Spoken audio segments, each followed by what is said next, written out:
আসসালামু আলাইকুম, welcome back to cooking Ninja Bangla. আজকে আমি আপনাদের বানিয়ে দেখাবো খুবই সহজে এবং নো ফেল স্পঞ্জ কেকের রেসিপি। আর আজকের স্পঞ্জ কেকটা থাকবে আটা দিয়ে তৈরি, হ্যাঁ, কোনো রকম ময়দা ছাড়া আটা দিয়ে স্পঞ্জ কেকটা। তাহলে আর দেরি না করে রেসিপিতে যাওয়া যাক। এর জন্য প্রথমে শুকনো উপাদানগুলো রেডি করে নিচ্ছি।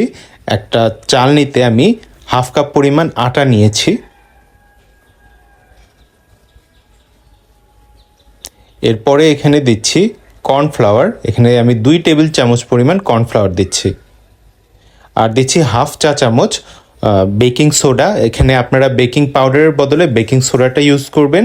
আপনারা অনেকে ভাবতে পারেন সোডা কেন, আসলে বেকিং পাউডারটা হয় কি সময়ের সাথে সাথে মানে এর কার্যকারিতা কমে যায়, কিন্তু সোডায় সেটা হয় না। সোডাটা অনেক দিন পর্যন্ত ভালো থাকে, তাই কেকে দিলে কেকটা অনেক সুন্দর মতো ফোলে। আচ্ছা, এটা ভালো মতো চেলে মিক্স করে নিয়েছি। এরপরে একটা পাত্রে আমি 2টা রুম টেম্পারেচারের ডিম ভেঙে নিয়েছি। আর সেই ডিমের সাদা অংশ থেকে কুসুমগুলোকে সাবধানে আলাদা করে নিচ্ছি।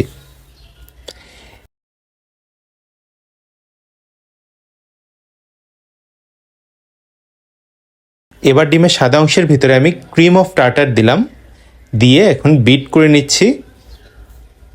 বিটারের একদম লো স্পিডে এই প্রথম অংশটা বিট করতে হবে। বিট করতে করতে দেখবেন যে এই ডিমের সাদা অংশটা একটু সুন্দর সাদা ফোমি টাইপের হয়ে গেছে। ঠিক এই পর্যায়ে এখানে আমি চিনি অ্যাড করছি। এখানে টোটাল হাফ কাপ চিনি আমি একবারে দিয়েছি। আপনারা চাইলে এটাকে আলাদা আলাদা করে 3বারে দিতে পারেন। এখানে আমি একবারে দিয়ে বিট করে নিচ্ছি। আর ডিমের এই সাদা অংশটা বিট করতে করতে অবশ্যই বিটারের স্পিডটা লো থেকে মিডিয়ামে দিবেন। মানে আমি প্রথমে শুরু করেছিলাম স্পিড 1 দিয়ে, তারপরে দিয়েছি স্পিড 2 দিয়ে বিট করতে করতে একদম সুন্দর ক্রিমি ফোমি হয়ে আসবে যখন, তখন এটা থামিয়ে এর ভিতরে দিচ্ছি সয়াবিন তেল 2 টেবিল চামচ। আর দিচ্ছি রসমালাই এসেন্স। এখানে আমি কেকটাকে রসমালাই কেক বানাবো, এই জন্য রসমালাই এসেন্স দিয়েছি। আর দিয়েছি হচ্ছে সামান্য পরিমাণ রেডম্যানের লেমন ইয়েলো কালার। আর এটাকে একদম লো স্পিডে এখন জাস্ট মিক্স করতে হবে। আর এই মিক্স করতে করতেই এর ভেতরে আমি ডিমের যে কুসুম দুটো আলাদা করে রেখেছিলাম ওটাও দিয়ে দিলাম। এটাকে লো স্পিডে সুন্দর মতো সবগুলোকে মিক্স করে নিতে হবে। আচ্ছা, এবার মিক্স হয়ে গেছে।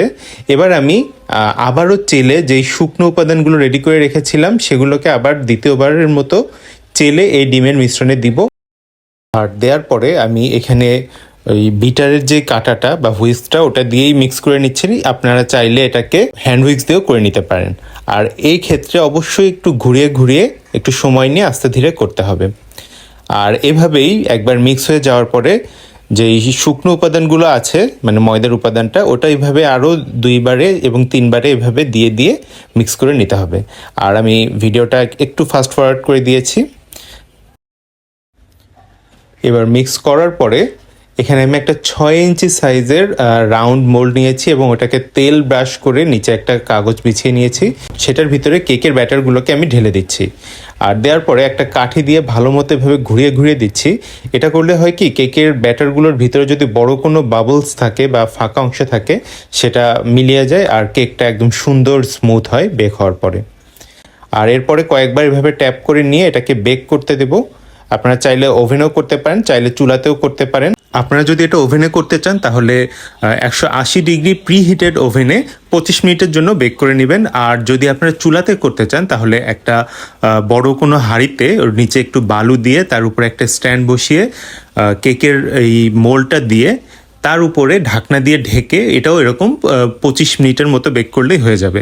দেখুন কেকটা হয়ে গেছে, কত সুন্দর ফুলেছে, একদম মোল্ডটা ভরে গেছে কেকের। আর এই মোল্ডের ভিতরে রেখে ঠান্ডা করে নিয়ে তারপরে এটাকে মোল্ড আউট করতে হবে। দেখুন কেকটা কতটা সুন্দর স্পঞ্জি হয়েছে। অনেকেই মনে করে যে আটা দিয়ে কেক হয় না বা বেকিং সোডা দিচ্ছে সেজন্য কেক হবে না, এটা কিন্তু একদম সম্পূর্ণ ভুল ধারণা।